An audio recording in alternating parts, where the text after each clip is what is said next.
दोस्तों नमस्कार, welcome to study for civil services. दोस्तों चैप्टर नंबर 6 हमारे सामने है, जिसका नाम है प्लेट टेक्टोनिक थ्योरी। हम महेश वर्णवाल की ज्योग्राफी की बुक की कॉम्प्रिहेंसिव एनालिसिस कर रहे थे और यह जो एनालिसिस है यह बाइलिंगुअली है। इसका पीडीएफ इंग्लिश मीडियम का है और इसे द्विभाषी तरीके से समझाया गया है। मतलब इसमें हिंदी को फेविकोल के तौर पर यूज़ किया गया है, बाकी जो वर्ड है वो अंग्रेजी के हैं।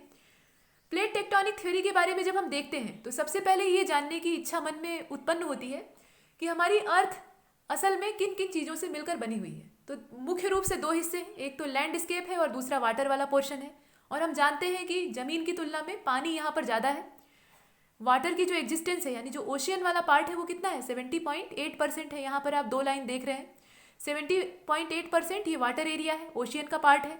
और जो 29.2% है ये कॉन्टिनेंटल पार्ट है, इसमें कॉन्टिनेंट्स पाए जाते हैं जहाँ पर आबादी यानी पॉपुलेशन जो है वो रहती है। ये हमने देखा, तो इससे एक बात क्लियर होती है कि यहाँ पर वाटर की एग्जिस्टेंस ज़्यादा है और जो लैंड एरिया है वो कम है। अब हमने पीछे ही अपनी अर्थ को दो गोलार्धों में बांट कर पढ़ा था, यानी दो उसके हेमिस्फीयर्स बांट दिए थे। ये मान लीजिए हमारी अर्थ है जिसका शेप जियोइड है। अब इसमें बीच से इक्वेटर गुजरता है, तो इक्वेटर के नॉर्थ वाला जो पोर्शन है वो नॉर्दर्न हेमिस्फीयर कहलाता है और जो साउथ वाला पोर्शन है वो साउदर्न हेमिस्फीयर कहलाता है। हम जानते हैं कि यहाँ पर जो नॉर्दर्न हेमिस्फीयर है वहाँ पर लैंड एरिया ज़्यादा मात्रा में है। मतलब ज़मीन का जो टुकड़ा है वो मैक्सिमम नॉर्दर्न हेमिस्फीयर में पाया जाता है। या ये कहना सही रहेगा कि जो उत्तरी गोलार्ध है यानी नॉर्दर्न हेमिस्फीयर है वहाँ पर 83% लैंड एरिया अकेले समाहित है।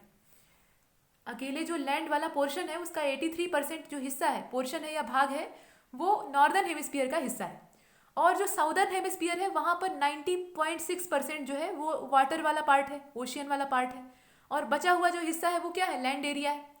तो इसका मतलब सीधा स्पष्ट है कि यहाँ पर जो उत्तरी गोलार्ध है वहाँ लैंड वाला पोर्शन ज़्यादा है और जो दक्षिणी गोलार्ध है वहाँ पर वाटर वाला पोर्शन ज़्यादा है।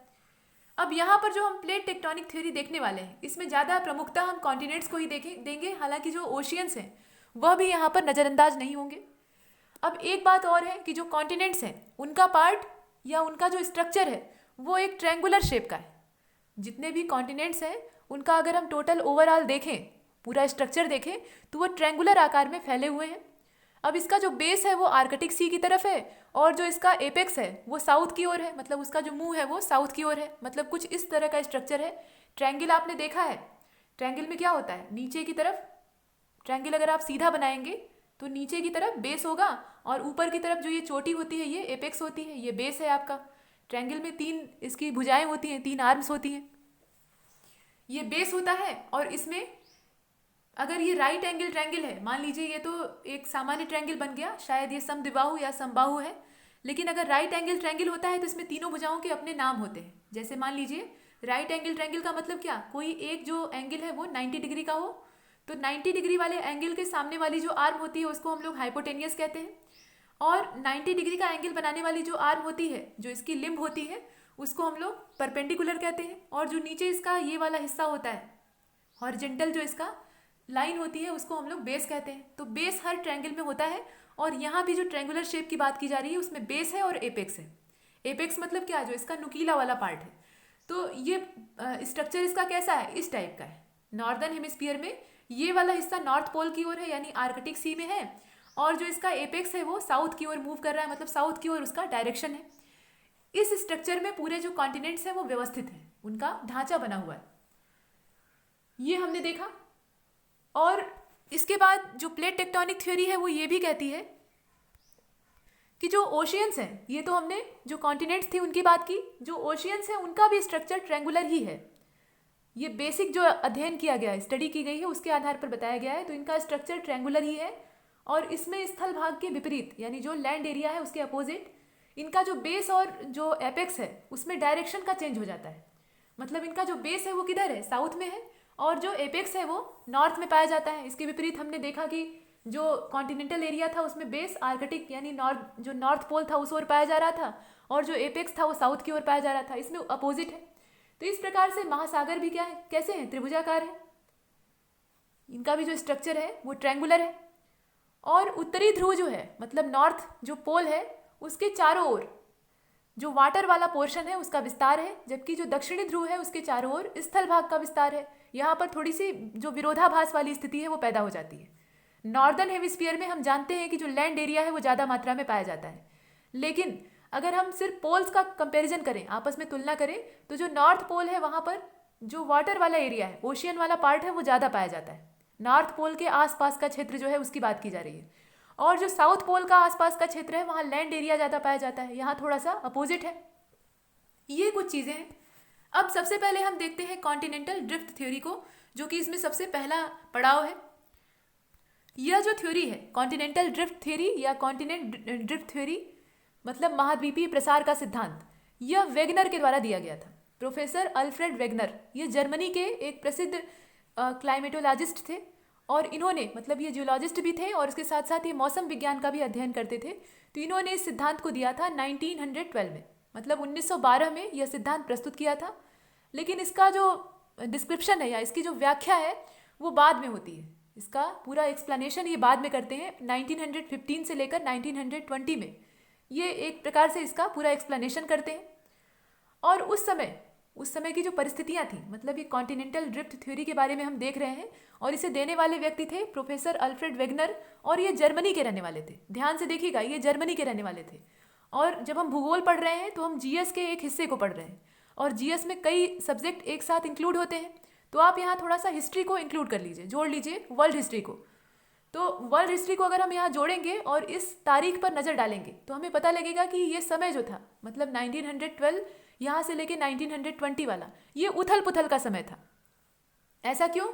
क्योंकि इसी के आसपास जो पहला वर्ल्ड वार था, फर्स्ट वर्ल्ड वार था, वो क्रिएट हुआ था। जो प्रथम विश्व युद्ध था वो इसी समय बीच में ही होता है, मतलब बीच में ही उसका आयोजन होता है और वो एक लंबे समय तक विनाशकारी तरीके से चलता है, ये हम जानते हैं। तो इस वजह से लोगों के पास इतना टाइम ही नहीं होता है कि वो इस प्रकार की जो थ्योरीज हैं उनकी ओर नज़र डालें। मतलब हमारे कॉन्टिनेंट्स बने कैसे थे ये तो हम बाद में देखेंगे ना, पहले तो जिंदगी बचा लें। वहाँ पर जीवन रक्षा ये सबसे महत्वपूर्ण तथ्य हो गया था। युद्ध छिड़ा हुआ है तो उस समय आप रिसर्च कैसे कर सकते हैं? यही वजह थी कि इनके सिद्धांत को उस समय बहुत ज़्यादा महत्व नहीं मिला। इन्होंने गलत समय पर अपनी जो थ्योरी थी उसको पेश कर दिया था और इसी वजह से इसकी एक्सप्लेनेशन जो है वो बाद में होती है और उस पर भी कोई खास लोग रुझान प्रस्तुत नहीं करते, मतलब उसे देखते नहीं हैं आसानी से। जब चारों ओर विश्व में शांति होती है, जब आपका पेट भरा हो, तभी आप कुछ मतलब जो क्रिएटिव वर्क है उसको करना चाहेंगे। जब आप भूखमरी के शिकार हों या आपके प्राणों पर संकट मंडरा रहा हो तो ऐसी स्थिति में आपको कुछ क्रिएटिव वर्क करने की सूझेगी या अपनी हॉबीज़ को पूरा करने का ख्याल आएगा दिमाग में। तो वही चीज़ यहाँ भी थी। जो लोग थे वो भूखमरी के शिकार थे या मारे जा रहे थे, बेवजह मर रहे थे, खींचतान चल रही थी, चारों ओर तनाव ही तनाव था, टेंशन क्रिएट हो रहा था, पूरी दुनिया इस समय जूझ रही थी। तो ऐसी अशांति के दौर में अल्फ्रेड वेगनर ने अपना सिद्धांत प्रस्तुत कर दिया और यही वजह थी कि लोग इसकी ओर आकर्षित नहीं हो पाए। हालांकि सिद्धांत बहुत बढ़िया था, मतलब ये सबसे बेसिक प्रिंसिपल कहा जाता है जो कॉन्टिनेंटल ड्रिफ्ट था उसके बारे में, मतलब कॉन्टिनेंट किस प्रकार से ड्रिफ्ट किए और उसमें किस प्रकार के चेंजेस आए, कैसे पेंजिया और पैंथालासा वाला कॉन्सेप्ट हमारे सामने आता है, उसको एक्सप्लेन करने की कोशिश वेगनर ने की थी, सबसे पहले की थी। तो देखिए, वेगनर से पहले वाले जो जियोलॉजिस्ट थे वहाँ तक यही माना जाता रहा कि जो कॉन्टिनेंट्स और कॉन्टिनेंट वाला पार्ट है, मतलब कॉन्टिनेंटल एरिया है, और जो ओशियनिक प्लेट है या पार्ट है वो स्टेबल थे, स्थिर थे। लेकिन यहाँ पर जब वेगनर अपनी हाइपोथेसिस देते हैं तो वो ये कहते हैं कि ये स्थिर नहीं है, ये स्टेबल नहीं है, इनमें लगातार परिवर्तन हो रहे हैं, अनेक बदलाव हो रहे हैं। और इसे इन्होंने दो चीज़ों से प्रूव किया। मतलब ये जो बात कही इन्होंने ये हवा में नहीं कही, ऐसा नहीं कि सिर्फ बोल दिया कि कॉन्टिनेंट और जो कॉन्टिनेंटल जो पार्ट है या क्रस्ट है और जो ओशियनिक क्रस्ट है उसमें मूवमेंट चल रहे हैं, ये सिर्फ इन्होंने कल्पना में नहीं कहा, इसके पीछे दो प्रमाण दिए। प्रमाण कौन से थे? इन्होंने कहा कि यदि लैंड एरिया एक जगह पे स्टेबल होता, एक स्थान पर टिका होता, तो कभी भी जो जलवायु है, मतलब जो क्लाइमेट है, उसमें परिवर्तन नहीं आया होता, एक जैसी जलवायु होती। और आज हम पूरी दुनिया में क्या देख रहे हैं कि अलग अलग प्रकार की जो क्लाइमेट है वो पाई जाती है। अगर ये एक ही स्थान पर होता तो क्लाइमेट भी एक समान बना होता। मतलब यहाँ पर कभी जो है शीत ऋतु आ जाती है, कभी ठंडी पड़ती है, कभी गर्मी आ जाती है, कभी जो है आर्द्र जलवायु होती है। तो इस प्रकार का जो स्थानांतरण है ये इसी से संभव है, इसी से पॉसिबल है। इसके बाद यदि जलवायु कटिबंध स्थिर रहे हो, मतलब मान लीजिए जो क्लाइमेट वाला जोन है वो फिक्स रहा हो, तो जो लैंड एरिया है उसका स्थानांतरण हुआ होगा। और वेगनर ने ये कहा कि स्थल का जो स्थायित्व है वो संभव नहीं है, स्थल खंड कभी भी एक जगह पर स्थिर नहीं रह सकता। अगर ऐसा होता तो अलग अलग जो चीज़ें, अलग अलग जो मिनरल्स हमें स्थान स्थान से मिलते हैं वह भी अलग प्रकार के होते हैं, कभी कभी उनमें समानता पाई जाती है। और इनमें लगातार जो हलचलें चल रही हैं, अर्थ के अंदर जो मूवमेंट्स चल रहे हैं, उससे ये संभव ही नहीं है। वेगनर का ये कहना था कि अर्थ के अंदर जो लगातार मूवमेंट्स चल रही हैं, मतलब परिवर्तन आ रहे हैं, जो जिन्हें कि हम इंडोजेनिक और एक्सोजेनिक के रूप में देखते हैं, खासतौर पे इंडोजेनिक, तो वह हो रहे हैं। इसका मतलब है कि अर्थ की जो क्रस्ट है वो स्थिर नहीं है, वह हिल डुल रही है, उसमें लगातार परिवर्तन आ रहे हैं। तो इन्होंने कई तरह के प्रमाण यानी बहुत सारे प्रूफ यहाँ पे प्रेजेंट किए, प्रस्तुत किए, जिससे कि ये बात क्लियर होती है कि जो लैंड एरिया है वो स्टेबल नहीं था और जो ओशियनिक पार्ट है वो भी स्टेबल नहीं था। पहले ये ऐसा नहीं था जैसा कि आज दिख रहा है। अब इसका प्रधान रूप क्या था, मतलब इसका जो मेन स्ट्रक्चर था क्या था, उसको समझ लीजिए। वेगनर से पहले जितने भी साइंटिस्ट आए या जितने भी जियोलॉजिस्ट आए, उन्होंने यही बताया कि जितना स्थलखंड है यानी कॉन्टिनेंटल पार्ट है वो अपनी जगह रहा होगा। इसमें टेलर का नाम आता है, टेलर से पहले और भी वैज्ञानिक हैं। तो इस तरह के जो साइंटिस्ट आते हैं ये अपने अपने विचार प्रस्तुत करते हैं, और इन सब का यही कहना था कि जो लैंड एरिया है उसमें खास हेर फेर नहीं होता। लेकिन यहाँ पर जो आप लिखा हुआ देख रहे हैं, पहले इसको देख लीजिए। The famous German scholar Alfred Wegener introduce this theory in 1924। अब यहाँ पर जो सिद्धांत था वो 1915 या 20 वाले दौर में ही आ गया था, लेकिन इसकी बाकायदा एक्सप्लेनेशन कब होती है? 1924 में होती है, जब सब कुछ शांत हो जाता है। हालांकि शांति तो अभी भी नहीं आई रहती है। फर्स्ट वर्ल्ड वार और जो सेकेंड वर्ल्ड वार था, दोनों के बीच में गैप ही कितना था, लेकिन फिर भी ये अपेक्षाकृत थोड़ा स्टेबल कंडीशन रहती है। तो इस समय ये अपनी थ्योरी को एक्सप्लेन करते हैं और लोगों का ध्यान इस ओर जाता है। इसको दिया इन्होंने कब था? ये 1912 में दी गई थ्योरी है, बहुत पुरानी है। बाद में 1924 में इसका एक्सप्लेनेशन होता है, ठीक 12 साल बाद। बीच में इतना गैप क्यों? तो उसका रीज़न था प्रथम विश्व युद्ध, जिसकी वजह से जर्मनी हो या जितने भी इस प्रकार के क्षेत्र थे, देश थे, वहाँ पर अशांति फैली हुई थी। फिलहाल ही फाउंड दैट, इन्होंने पाया कि the present continents can be combined to give a geographical homogeneity. मतलब यहाँ पर जो ज्योग्राफिकल होमोजेनिटी है वो इन कॉन्टिनेंट्स को आपस में जोड़े रखती है, मतलब एक समानता, भौगोलिक समानता इनके बीच में पाई जाती है, ये इन्होंने पाया। और इसके साथ साथ he called it geographical homogeneity, मतलब इन्होंने इसे ज्योग्राफिकल होमोजेनिटी के नाम से संबोधित किया। और इसका मतलब क्या था कि यहाँ पर भौगोलिक समरूपता इनके बीच में पाई जा रही थी, यह एक जैसे पाए जा रहे थे। मतलब इसमें जो संरचना थी, चाहे अंदर की मिनरल्स का स्ट्रक्चर हो या ऊपर की क्रस्ट पर जो स्थलाकृतियाँ पाई जा रही हो, उनमें समानता हो, उसको आपस में मैच कराकर वेगनर ने देखा तो उन्हें लगा कि पहले के समय में ये एक साथ रहे होंगे। जितने भी कॉन्टिनेंट्स आज हम सेपरेट सेपरेट देखते हैं, ये पहले एक में कंबाइंड रहे होंगे, ऐसा इन्होंने अंदाजा लगाया। और according to this theory, Wegener की जो ये थ्योरी है, मतलब कॉन्टिनेंटल ड्रिफ्ट की थ्योरी है, इसके अकॉर्डिंग ये कहा गया कि in the Carboniferous era, Carboniferous जो युग था, उस समय equal parts of the earth were interlinked. यहाँ पर जो अर्थ के इक्वल पार्ट्स थे वो आपस में इंटरलिंक्ड थे, मतलब जुड़े हुए थे।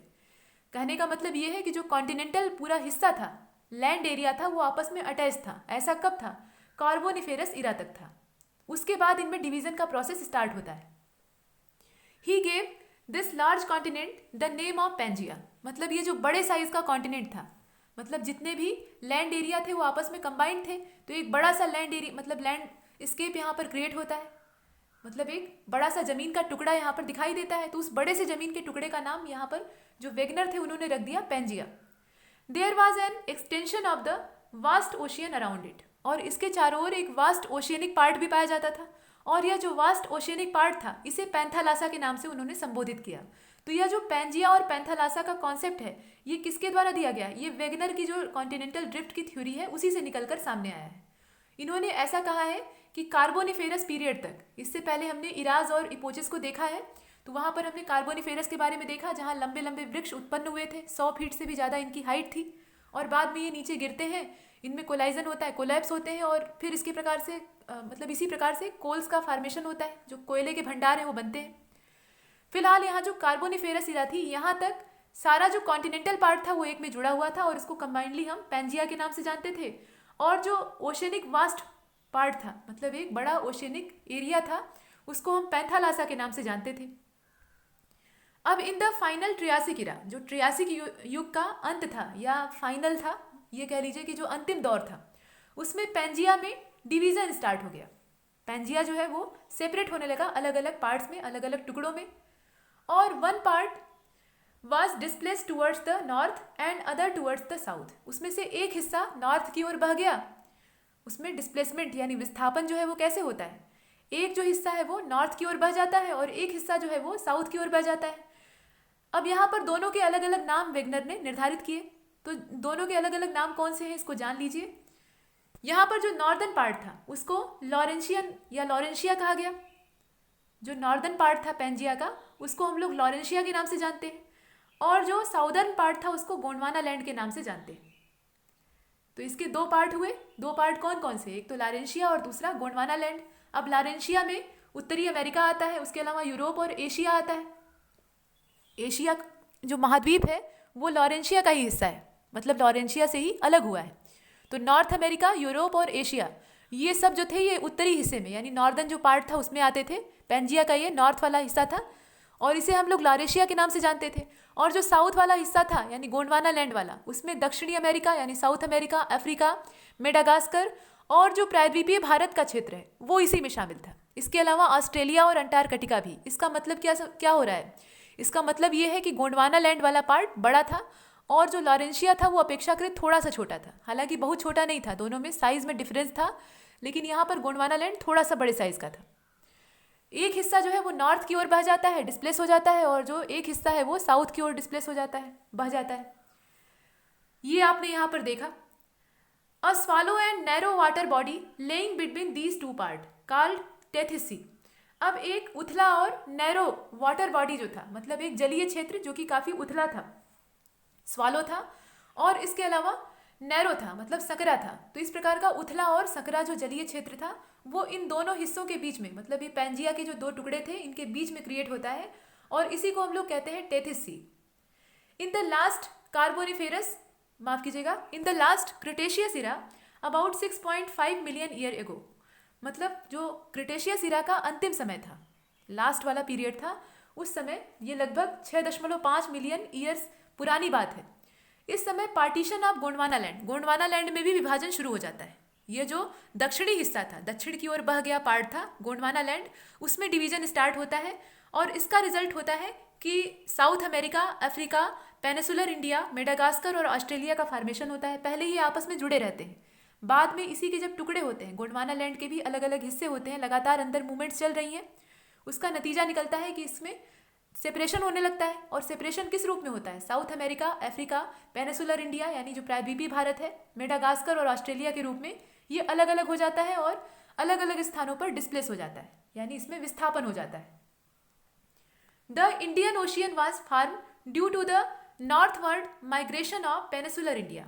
जो पेनिसुलर इंडिया है यानी प्रायद्वीपीय भारत है, उसके नॉर्थवर्ड माइग्रेशन से यानी उत्तर की ओर विस्थापन से, पलायन से यहाँ पर इंडियन ओशियन का फॉर्मेशन होता है, यानी हिंद महासागर ऐसे बनता है। North America, Europe and Asia were separated from Laurasia और अंगारा लैंड। ये जो लॉरेंशिया है इसी को अंगारा लैंड के नाम से भी जाना जाता था। तो आप ऐसे भी समझते होंगे, अंगारा लैंड और गोंडवाना लैंड ये पहले दो टुकड़े थे पेंजिया के। जो अंगारा लैंड था इसी को लॉरेंशिया भी कहा जाता था। अब यहाँ पर एशिया, मतलब एशिया का जो हिस्सा था, यूरोप वाला पार्ट और जो नॉर्थ अमेरिका था, ये सेपरेट हो गए। किससे? लॉरेंशिया से। The Atlantic ocean form due to drifting of both America westward. यहाँ पर जो अटलांटिक ओशियन है उसका फॉर्मेशन कैसे होता है? ये अमेरिका का जो लैंड एरिया था उसके ड्रिफ्टिंग से होता है, उसके विस्थापन से होता है, उसके एक दूसरे से दूर जाने से होता है, मतलब इसमें फॉर्मेशन होता है। कहने का मतलब ये है कि लॉरेंशिया वाला जो हिस्सा था उसमें भी अब टूटने की प्रक्रिया स्टार्ट हो गई थी, और जब टूटने की प्रक्रिया स्टार्ट होती है तो उसमें एशिया और यूरोप वाला जो पोर्शन है वो ईस्टवर्ड बह जाता है, और जो अमेरिका वाला पोर्शन है वो वेस्टवर्ड यहाँ पर ड्रिफ्ट कर जाता है, तैरने लगता है। इस प्रकार से दोनों में गैप आ जाता है, और जो बीच का गैप है उसको हम लोग अटलांटिक ओशियन के नाम से जानते हैं। अटलांटिक ओशियन ये बीच में बनता है, इधर अमेरिका है और इधर यूरोप और एशिया वाला पार्ट है, तो दोनों एक दूसरे के अपोजिट डायरेक्शन में ऐसे फ्लोट करने लगते हैं, ड्रिफ्ट करने लगते हैं। ये प्रक्रिया होती है लॉरेंशिया में, और इससे पहले हमने गोंडवाना लैंड वाले हिस्से में देख ही रखा है। South America, Africa, peninsular India और मेडागास्कर, इसके अलावा ऑस्ट्रेलिया, ये सब अलग अलग होने लगते हैं। और ये सारी प्रक्रिया कब होती है? ये क्रिटेशियस इरा में होती है, मतलब आज से 6.5 मिलियन ईयर साल पहले। ये हमने देखा। और देख लीजिए,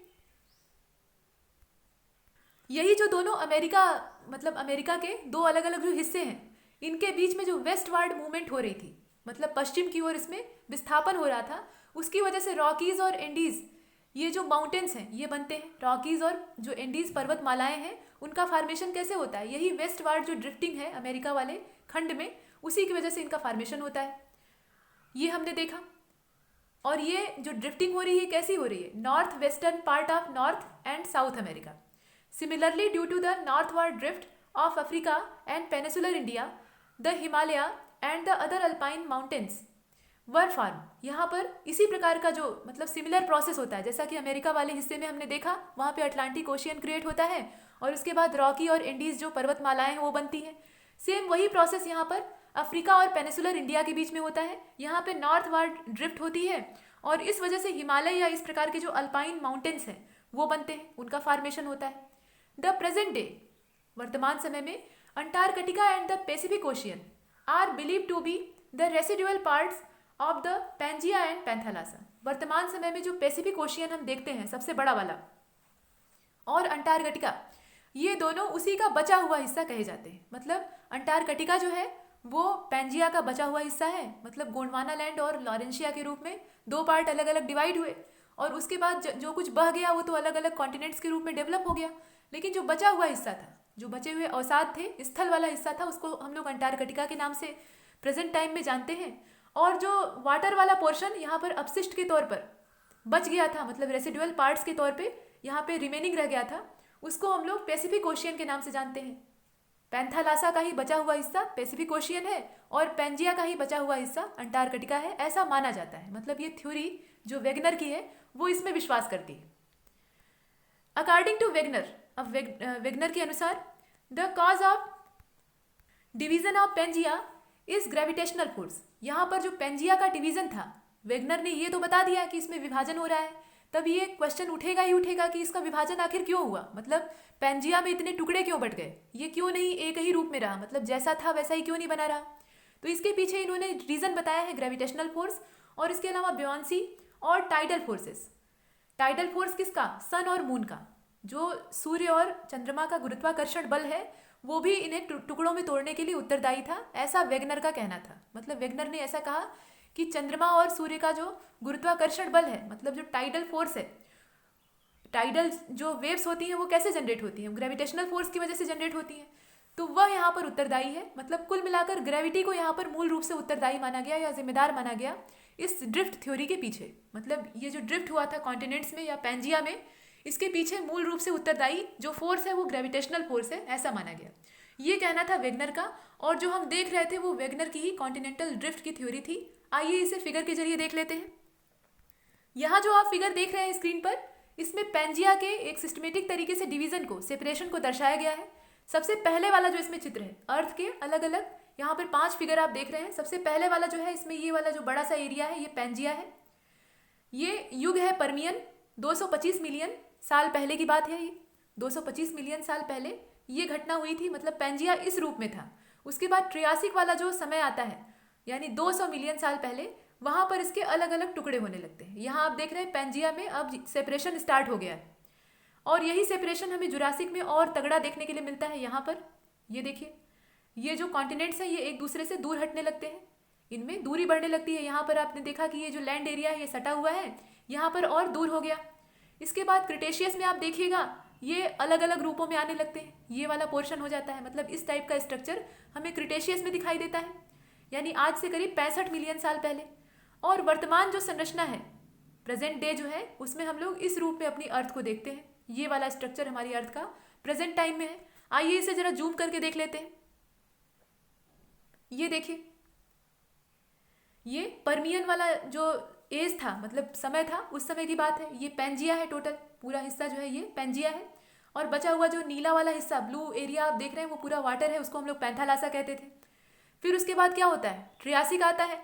ट्रियासिक में इसमें डिवीजन स्टार्ट हो जाता है। यहाँ से जो ये क्रैक पड़ा हुआ है ये अब यहाँ से अलग हो जाता है, मतलब ये जो लैंड एरिया है यहाँ से अलग फ्लोट कर जाता है, दूसरी दिशा में डिस्प्लेस होने लगता है। वैसे ही यहाँ पर इनके बीच का जो गैप है, यहाँ आप देख रहे हैं ये स्पष्ट रूप से बढ़ जाता है। तो इनके बीच में गैप बढ़ रहा है, दूरी बढ़ रही है, और यहाँ से भी ये जो हिस्सा है ये यहाँ पर ब्रेक कर गया है, ये इतना पार्ट अलग बह गया है। ये ट्रियासिक की बात है। ट्रियासिक के बाद जो अगला वाला नंबर आता है वो जुरैसिक का है। तो जुरैसिक में आप देखिए यहाँ पर ये जो दूरी है बीच की, गैप जो है ये और ज़्यादा बढ़ जाता है। ये अलग अलग लैंड एरिया आपको दिख रहे हैं। फिर ये गैप और ज़्यादा स्पष्ट होता है, इस रूप में आ जाता है, ऐसा इस प्रकार का होता है। और ऐसा कब होता है? ये क्रिटेशियस पीरियड की बात है। मतलब हमने पर्मियन को देखा, ट्रियासिक को देखा, उसके बाद जुरैसिक को देखा, अब जुरैसिक के बाद हम लोग क्रिटेशियस को देख रहे हैं। तो क्रिटेशियस में आप देखिएगा और ज़्यादा गैप बढ़ रहा है, और यही गैप जो है वर्तमान स्वरूप ले लेता है जब हम प्रेजेंट टाइम वाली अर्थ को देखते हैं। यहाँ पर ये व्यवस्थित हो गया है, हालांकि अभी भी ये स्टेबल नहीं है, ऐसा नहीं कि ये जो मूवमेंट है ये रुक गया है। तो यही है वेगनर की थ्योरी। इसमें कॉन्टिनेंटल ड्रिफ्ट को समझाने का प्रयास किया गया है। और ये शुरुआत कब से हुई है? ये कार्बोनिफेरस के बाद ही शुरू हो जाता है। कार्बोनिफेरस वाली जो इरा है उसके बाद ही हम इसे लगातार महसूस कर सकते हैं या देख सकते हैं, और क्रमबद्ध तरीके से इसमें परिवर्तन आते हैं। पर्मियन वाले इरा में या पर्मियन वाले पीरियड में इसमें बड़ा बदलाव दिखाई देता है। उसके बाद ट्रियासिक, जुरासिक और जो क्रिटेशियस है उसमें क्रमशः बहुत तेजी से परिवर्तन आते हैं। इसी समय जो मैमल्स हैं उनका फॉर्मेशन होता है, और जो सरीसृप हैं यानी रेप्टाइल्स हैं उनकी बहुत बड़ी बड़ी प्रजातियां डेवलप होती हैं। पीछे आपने डायनासोर के दर्शन किए थे। तो इस प्रकार की चीज़ें घटित हो रही हैं, और उस समय जो कॉन्टिनेंट्स और जो ओशियन वाला पार्ट है उसमें भी बड़े पैमाने पर बदलाव आ रहे हैं। जो मूवमेंट्स हैं वो बहुत तेज हो जाते हैं, और उसी का नतीजा है कि यहाँ जो जमीन के टुकड़े हैं आप उन्हें अलग अलग रूपों में देख पा रहे हैं। पैंजिया के कई सारे टुकड़े हो गए हैं, और प्रेजेंट टाइम में हमारी अर्थ जो जैसी दिखती है वो आपके सामने 5वें नंबर पर प्रस्तुत है। ये तो था पूरा डिवीजन जो कि पैंजिया और पैंथालासा के साथ हो रहा था, और उसका जो रिमेनिंग पार्ट है, तो वेगनर का ऐसा मानना था कि जो रिमेनिंग पार्ट बच गया है उसमें से जो लैंड एरिया है उसको हम लोग अंटार्कटिका कह सकते हैं, और जो ओशियन वाला पार्ट है, ओशियनिक पार्ट है, उसको हम लोग पैसिफिक ओशियन के तौर पर देखते हैं, मतलब पैंथालासा का जो बचा हुआ हिस्सा है। ये हमने देखा। अब इसके बाद जो प्लेट्स हैं उनके बारे में थोड़ी और चर्चा कर लेते हैं। अब यह थियोरी जो है, मतलब वेगनर की जो थ्योरी है, इसको हम लोग इतना मानते क्यों हैं, इसे इतना महत्व क्यों देते हैं? इसलिए महत्व देते हैं क्योंकि इसके एविडेंस के तौर पर, मतलब इसे प्रूव करने के लिए जो एविडेंस प्रस्तुत किए गए वो यहाँ पर काफ़ी पर्याप्त मात्रा में उपस्थित है, और उन्हीं एविडेंस का जो सपोर्ट है वो इस थ्योरी को प्राप्त होता है। यहाँ पर आप देख रहे हैं, there is a great deal of evidences supporting continental drift theory. Wegener की यह जो थ्योरी थी इसे सपोर्ट करने की दिशा में बहुत सारे जो एविडेंस है वो हमें प्राप्त होते हैं, और यही वजह है कि ये सर्वमान्य है, मतलब अभी भी मानी जाती है। जियोग्राफिकल सिमेट्री, यहाँ जो जियोग्राफिकल सिमेट्री है वो ग्लोसोप्टेरिस जो फ्लोरा है उसमें पाई जाती है। ऐसा होता है, क्यों ऐसा होता है? मतलब जो फ्लोरा वाला पार्ट है, वनस्पतियों वाला हिस्सा है, उसमें एक तरह की भौगोलिक समानता हमें देखने के लिए मिलती है, और ऐसा हमें उन स्थानों पर दिखाई देता है जिनकी जो क्लाइमेट है, जो क्लाइमेट की कंडीशन है वो एक दूसरे से टोटली डिफरेंट है।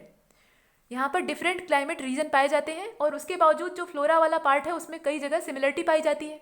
तो यह इस बात को प्रमाणित करता है कि किसी समय वो आपस में जुड़े रहे होंगे। यही वजह है कि क्लाइमेट आजकल भले ही बदल गया हो, लेकिन वहाँ पर जो फ्लोरा का पार्ट क्रिएट होता है या फ्लोरा वहाँ पर जनरेट होती है उसमें काफ़ी सिमिलरिटी है, समानता पाई जाती है। एक स्थान पर एक मिट्टी में उगने वाले पौधे जैसे होते हैं वैसे ही अलग अलग कॉन्टिनेंट के पार्ट में देखे गए। अब यहाँ पर आप और चीज़ें देख लीजिए। India, Madagascar, south Africa, Australia and Antarctica, evidences of Carboniferous glaciation in peninsular India. यहाँ पर जो समानताएं पाई गई हैं उनकी चर्चा की जा रही है। तो इस प्रकार का जो डिफरेंट क्लाइमेट रीजन है, किसका? इंडिया का, मेडागास्कर का, साउथ अफ्रीका का, ऑस्ट्रेलिया का और अंटार्कटिका का, यहाँ पर अलग अलग प्रकार की जो वनस्पतियाँ हैं उनके साथ साथ कुछ इस प्रकार की फ्लोरा का भी एग्जिस्टेंस होता है जो कि आपस में सिमेट्री दिखाती है, उसमें सिमेट्री पाई जाती है, मतलब समानता पाई जाती है। और इसके अलावा ग्लेशिएशन का जो एविडेंस है, मतलब कार्बोनिफेरस पीरियड में जो ग्लेशिएशन हुआ था वह पेनिसुलर इंडिया में हमें दृश्य होता है, दिखाई पड़ता है, उसके साक्ष्य हमें यहाँ से प्राप्त होते हैं। यहाँ आप लिखा हुआ भी देख सकते हैं, evidences of Carboniferous glaciation in peninsular India, south Africa, Brazil. इसके अलावा मतलब पेनिसुलर इंडिया के अलावा साउथ अफ्रीका, ब्राज़ील जैसे जो हिस्से हैं वहाँ पर हमें कार्बोनिफेरस ग्लेशिएशन के साक्ष्य प्राप्त होते हैं। फॉसिल्स ऑफ डायनासोर्स, इसके अलावा जो लेमिंग्स हैं उनका वो हमें फाउंड होते हैं कहाँ पे? कनाडा में, मतलब कनाडा में उनकी प्राप्ति होती है। And the pre Cambrian mountain in Angola being aligned in the same line and were form in the same period and the same geographical या geological structure and the minerals related to them being found in almost all the continents support the theory of Wegener। यहाँ पर जो minerals हैं या flora हो या fauna हो उसमें काफ़ी हद तक सिमेट्री पाई जाती है, और यही इस बात को सिद्ध करती है कि वेगनर सच बोल रहे थे। मतलब ये जो कॉन्टिनेंटल पार्ट्स थे जिन्हें कि हम आज अलग अलग रूपों में देख रहे हैं, कुछ इंडिया वाले हिस्से में आ गया, मतलब पेनिसुलर इंडिया का पार्ट है, कुछ जो है अफ्रीका का हिस्सा है, कुछ ऑस्ट्रेलिया का हिस्सा है। इसमें अलग अलग चीज़ों की समानता हमें यही दर्शाती है कि किसी समय ये एक में मिले हुए थे और समय बीतने के साथ साथ इनमें विभाजन हुआ और सेपरेशन होने के बाद डिस्प्लेसमेंट हुआ। इस तरह से ये अलग तो हो गए हैं, लेकिन अभी भी इनमें जो चीज़ें आंतरिक क्रस्ट के अंदर पाई जा रही हैं या फिर ऊपर वाले माहौल में जो क्लाइमेट के चेंज के बावजूद वनस्पतियाँ उग रही हैं, उनमें सिमेट्री पाई जा रही है, वो इसी वजह से है, मतलब इनके जुड़े होने की वजह से है। ये यहाँ पर क्लियर होता है। तो वेगनर की बात यहाँ पर प्रूव होती है। और भी देख लीजिए, इसके अलावा वेगनर ने जिन फोर्सेस का जिक्र किया, मतलब वेगनर ने जिन फोर्सेस के बारे में बताया, कहा कि ग्रेविटेशनल पुल या जो टाइडल फोर्स है वो यहाँ पर उत्तरदायी है, मतलब सन और मून का जो टाइडल फोर्स है वो यहाँ पर काम करता है, उसके अलावा ग्रेविटेशनल फोर्स काम करता है। तो वह अकेले, मतलब आजकल का जो रिसर्च है, आज के जो साइंटिस्ट हैं वो ये मानते हैं यहाँ पर कमी है वेगनर की थ्योरी में। उनका ये कहना था कि ये अकेले उत्तरदायी नहीं हो सकता, मतलब इतना बड़ा हेर फेर लाने के लिए, इतना बड़ा कॉन्टिनेंटल ड्रिफ्ट करने के लिए ये जो फोर्सेस हैं ये अकेले रिस्पॉन्सिबल नहीं हो सकते, मतलब ये सफिशिएंट नहीं होंगे। लेकिन फिर भी यहाँ पर 1960 के बाद, यानी 1960 के बाद जो हम देखते हैं कॉन्टिनेंटल ड्रिफ्ट थ्योरी वेगनर की, उसी का नया रूप हमें इसी रूप में दिखाई देता है। मतलब जो प्लेट टेक्टोनिक थ्योरी जिस पर कि ये चैप्टर पूरा आश्रित है, जिसके बारे में हम आगे देखने वाले हैं, वह वेगनर की ही थ्योरी को ज़्यादा सपोर्ट करती है, या ये कह लीजिए कि वह वेगनर की थ्योरी का ही मॉडर्न रूप है। तो इतनी सारी कमियां तो इसमें हैं, मतलब कमियां क्या हैं, अच्छाइयाँ क्या हैं और कमियां क्या हैं, इसको जान लीजिए। अच्छाइयाँ ये है कि यहाँ पर एक बात सिद्ध हो जाती है कि जो जलवायु की विभिन्नता है अलग अलग महाद्वीपों में, उसके बावजूद कुछ वनस्पतियाँ ऐसी अलग अलग स्थानों पर उगती हैं जिनमें कि काफ़ी समानता होती है। और जीवाश्म जो फॉसिल्स पाए गए हैं वह भी अलग अलग कॉन्टिनेंट्स में एक जैसे पाए गए हैं। तो इसका मतलब क्या है कि वो कभी एक साथ जुड़े रहे होंगे। यहाँ पर वेगनर की बात सिद्ध होती है, लेकिन वेगनर यहाँ पर आकर फेल हो जाते हैं कि उन्होंने सिर्फ कह दिया कि जो टाइडल फोर्सेस हैं या जो ग्रेविटेशनल फोर्स है वही उत्तरदायी है कॉन्टिनेंट्स के फॉर्मेशन के लिए। यहाँ पर वेगनर थोड़ा सा चूक जाते हैं, मतलब उसमें कमी आ जाती है। लेकिन उसके बावजूद 1960 के बाद, 1960 के बाद वाला जो सन है, उसके बाद आती है प्लेट टेक्टोनिक थ्योरी। मतलब ये थ्योरी बहुत ज़्यादा नई नहीं है, हालांकि 1960 आज का ही समय नहीं है, लेकिन फिर भी अगर कोई थ्योरी या कोई हाइपोथेसिस है तो उसके कॉन्सेप्ट में ये पुराना नहीं कहा जाएगा, नया ही कहा जाएगा। तो 1960 में यह जो प्लेट टेक्टोनिक थ्योरी आती है, इसमें भी आधा से अधिक हिस्सा वेगनर की ही ये कॉन्टिनेंटल ड्रिफ्ट थ्योरी का है, मतलब उसी को नया रूप या नया कवर चढ़ाकर प्रस्तुत कर दिया गया है। इसलिए यहाँ वेगनर की थ्योरी काफ़ी मजबूत मानी जाती है और उसके सिद्धांत के पक्ष में अनेक प्रमाण हमें मिलते रहते हैं। और इसका जो मूल बेस था वो यही था, मतलब पहले पूरी अर्थ पर सिर्फ दो ही चीज़ें थी, एक तो बड़ा सा ज़मीन का टुकड़ा था जिसे कि हम पैंजिया कहते थे, और एक बड़ा सा जो समुद्र खंड था, मतलब वाटर एरिया था, वो था जिसे कि हम पैंथालासा कहते थे।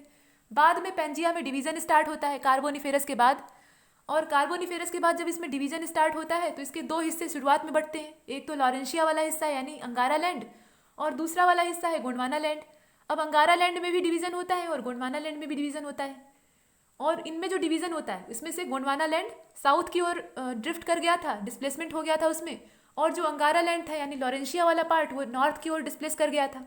इस प्रकार का इनमें डिस्प्लेसमेंट होता है और बाद में इनमें भी सेपरेशन की क्रिया होती है, जिससे कि बहुत तरह के जो कॉन्टिनेंट्स हैं उनका फॉर्मेशन होता है।